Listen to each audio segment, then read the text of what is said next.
بسم اللہ الرحمن الرحیم۔ السلام علیکم، میں نادیہ افضل اردو گرامر سے ایک پیاری سی کہانی کے ساتھ۔ کہانی کا عنوان ہے بوڑھے کبوتر کی نصیحت۔ تو کہانی شروع کرتے ہیں۔ ایک دفعہ کا ذکر ہے کہ بہت سے کبوتر ہوا میں اڑ رہے تھے۔ ان کے ساتھ ایک دانا کبوتر بھی تھا۔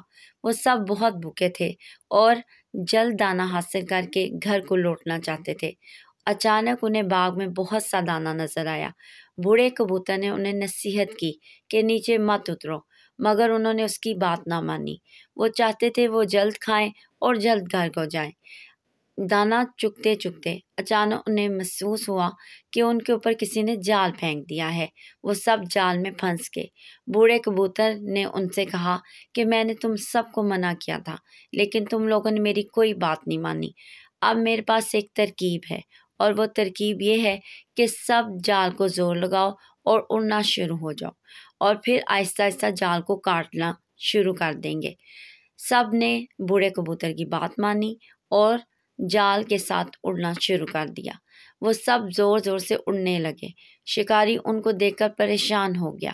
اڑتے اڑتے انہوں نے جال کو بھی کاٹنا شروع کر دیا اور آزاد ہونے لگے۔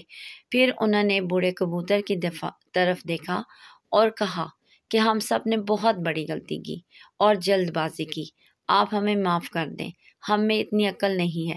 بوڑھے کبوتر نے ان سے کہا کہ ہمیشہ مل کر رہو، اور مل کر رہنے کا ایک فائدہ ہے کہ کوئی نقصان نہیں پہنچاتا۔ اس طرح سب مل جل کر دوبارہ سے اکٹھے ہو گئے اور کہانی ختم ہو گئی۔ بہت شکریہ، اللہ حافظ۔